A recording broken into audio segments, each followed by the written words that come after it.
सोचिए, भारत में एक ऐसा देवता है जिसके दो जन्म कहे जाते हैं, एक जन्म आग से और दूसरा एक पूरी संस्कृति के प्रेम से। एक ऐसा देवता जो उत्तर में मुश्किल से याद रखा जाता है, लेकिन साउथ में मुरुगन कहकर पुकारा जाए तो पहाड़ों में भी एक वाइब्रेशन पैदा हो जाती है। Which other god carries this kind of emotional weight? एक ही देवता, दो आइडेंटिटीज, दो संस्कृति, और उन दोनों को जोड़ती एक गहरी स्पिरिचुअल स्टोरी।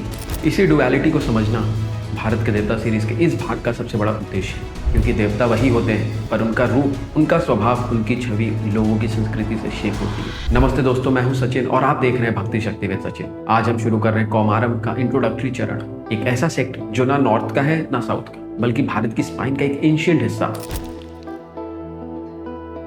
कार्तिकेय का नाम लेते ही एक फैसिनेटिंग चीज सामने आती है, एक ही देवता लेकिन दो अलग जीवन। उत्तर भारत में वो बस एक वॉरियर फिगर बनते हैं, स्कंद, महासेन या शिव का बेटा। उनकी छवि एक सेनापति की तरह बनती है, युद्ध, अनुशासन और असुरवध का रूप। लेकिन जैसे ही आप तमिल बेल्ट में जाते हैं, मुरुगन एकदम बदल जाते हैं। यहाँ वो देवता नहीं, फैमिली है। उन्हें लोग मुरुगन कहते हैं, जैसे किसी क्लोज दोस्त के नाम से मिलाते हैं। वो हिल्स के गार्जियन है, ट्राइबल कम्युनिटीज के भाई और प्रेमियों के दिलों में बसने वाले यूथ। ये ड्युअलिटी कोई कंफ्यूजन नहीं, ये भारत की कल्चरल रिचनेस का परिणाम है। नॉर्थ की पुरानी स्टोरी टेलिंग एक कॉस्मिक नैरेटिव फॉलो करती है, देवताओं के युद्ध, असुरों के विरुद्ध बैटल्स और हर कैरेक्टर का एक स्पेसिफिक रोल। साउथ की संगम ट्रेडिशन बिल्कुल अलग है। वहाँ स्टोरीज लोगों के जीवन से जुड़ी, उनकी मिट्टी से, उनकी पहाड़ियों से, उनके प्यार, लॉस और पैशन से। इसलिए मुरुगन उनके लिए गॉड नहीं, एक भावनात्मक शक्ति है।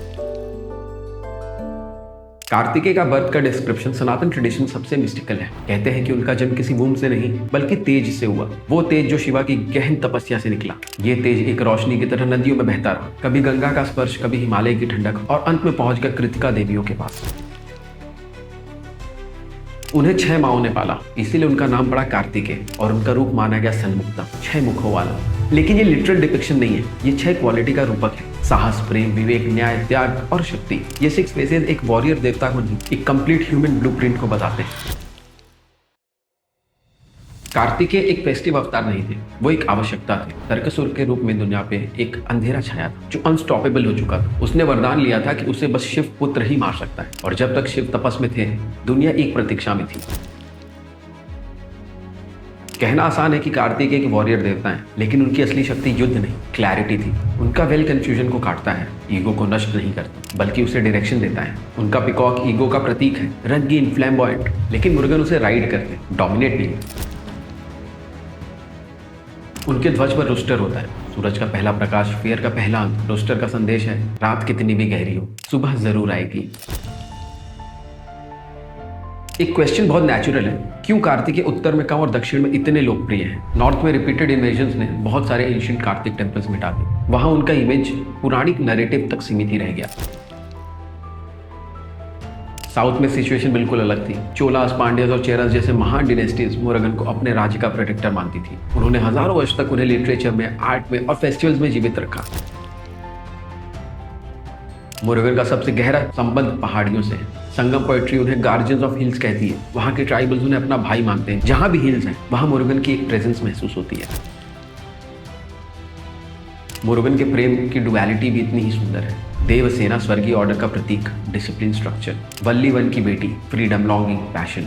एक देवता के रूप में मुरुगन दोनों इमोशंस को एक्सेप्ट करते हैं, ऑर्डर भी, डिजायर भी।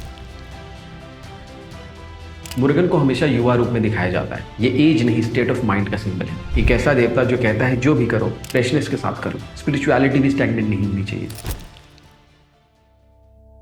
उनका एक नाम गुहा है, the one who resides in the cave. ये केव कोई पत्थर का नहीं, ये मनुष्य के अंदर की गुफा है। मुरुगन उस स्पेस के देवता है जहां इंसान अपने असली प्रश्न पूछता है और अपनी क्लैरिटी ढूंढता है। कौमारम सेक्ट का मूल यही है, करेज नहीं, क्लैरिटी। जब क्लैरिटी आ जाती है तो करेज ऑटोमेटिक हो ही जाता है। मुरुगन का वेल इस क्लैरिटी का सिंबल है, और उनका पिकॉक ईगो को कंट्रोल करने का। कार्तिकेय के वॉर का अर्थ असुरवध से कहीं ज्यादा है। उनके असुर बाहरी नहीं, अंदर के हैं। फियर, डाउट, ईगो, इनर्शिया, उनसे लड़ना ही असली युद्ध है। ये एपिसोड केवल इंट्रोडक्टरी था। आगे हम कौमारम के sacred hills, major temples, philosophies, festivals और ट्राइबल रूट्स को डिटेल में कवर करेंगे। हर एपिसोड एक अलग फैसेट खोलेगा। कार्तिकेय के रूप में जो चीज़ मुझे सबसे ज़्यादा इंस्पायर करती है वो है कि वो करेज नहीं, क्लैरिटी के देवता है। और क्लैरिटी अगर आ जाए तो कोई भी युद्ध, चाहे वो बाहरी हो या अंदर का, जीता ही जाता है। मैं हूँ सचिन, आप देख रहे थे भक्ति शक्ति विद सचिन। मिलते हैं अगले एपिसोड में। अगर आपको ये एपिसोड पसंद आया है तो प्लीज़ लाइक, कमेंट और सब्सक्राइब कीजिए। Thank you.